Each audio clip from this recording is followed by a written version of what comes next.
In this short video, I'm going to introduce you to an app that calculates curve number for you based on the input data that you put into the app. So the first type of input data is your soil data, and the soil data is required because you need to know the soil hydro groups, and the app is going to use that to calculate curve number.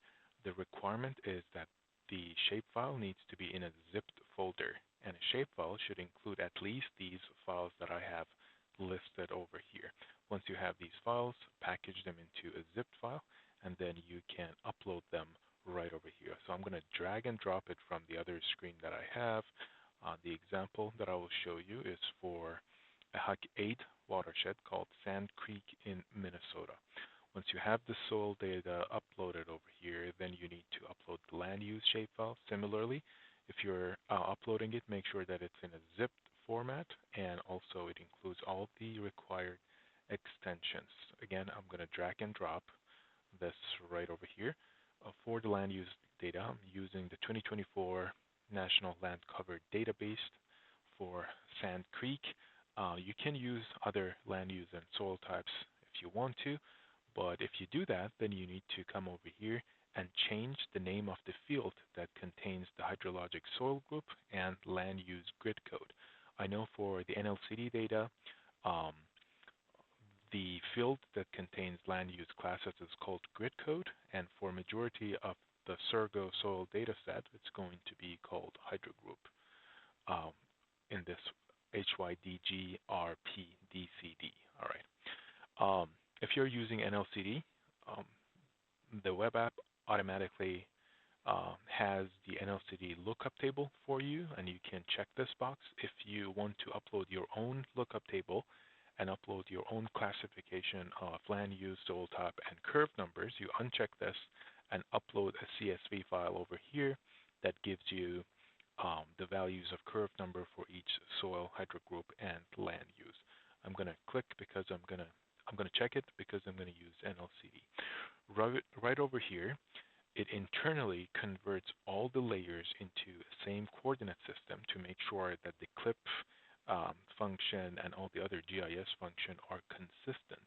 So the EPSG that I recommend using is 4326, which represents WGS84. If you want to change this number, you can. Just look up the EPSG of the coordinate system that you want to, and then enter it over here. The raster cell size by default is 10 meters because that's the default resolution of the NLCD data that is available for the United States. And the last thing that you need to, one of the last things that you need to decide manually is what to do if the hydro group classification is A/D, B/D, and C/D. These are very common in some areas. Depending on how well the soil in that area is drained, you might have different classifications. In this example, I'm going to assume that everything is D, but in reality, you need to take a look at the drainage classification of the soil and decide based on that. If it's well drained, it would be A. If it's not well drained, it would be D. Optionally, if you have watershed boundaries within your main watershed, so Sand Creek is a HEC-10 watershed, but within that there are multiple HEC-12 watersheds. So I'm going to upload that shapefile for Sand Creek as well.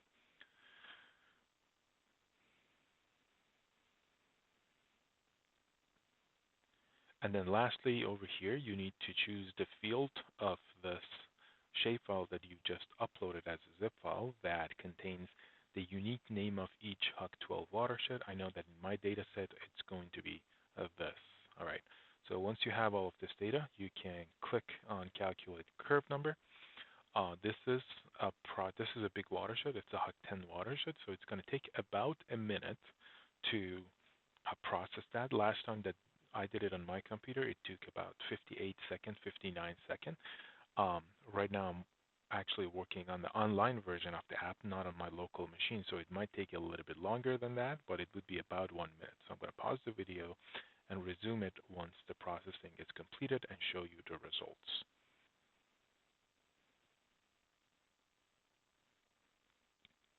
All right, as you can see, the process was completed in 55.5 seconds for that big HEC 10 watershed. The outputs, you can download them in three formats actually. One would be a geo package. This is your standard shapefile within a geo package.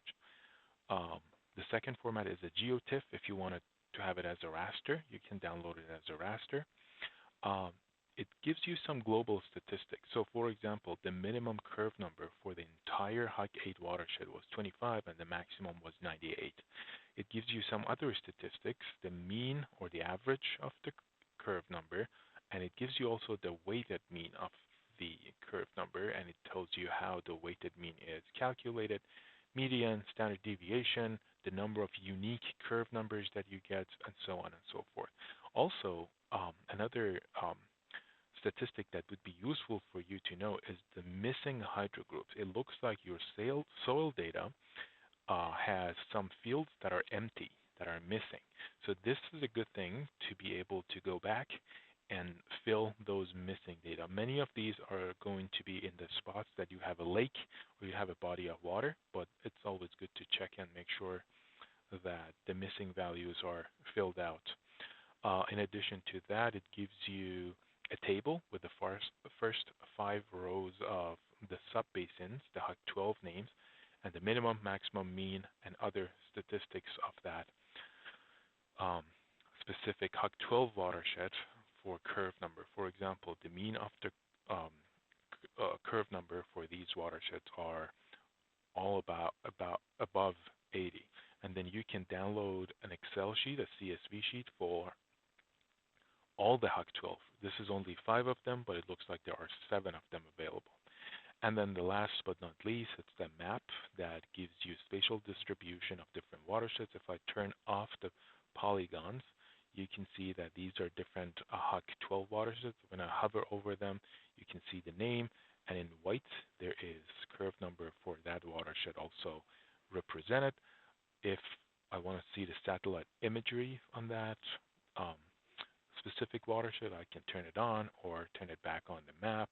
I can turn the watersheds off and turn the CN polygons on, and then I can zoom in, and if I hover over a polygon, it shows me that that color orange that is selected has a curve number of 69, but the color red, for example, has the curve number of 85. Okay, so that's how, and let's zoom over here as well. The color green has a curve number of 49. Okay, so that gives you an idea of how this app works. When you scroll down, you will see that there are some information and helpful resources. If you want to learn how to do this process in ArcHydro and ArcGIS Pro, you can use that, and the references that were used to develop this app are sorted over here. All right, hope this was helpful.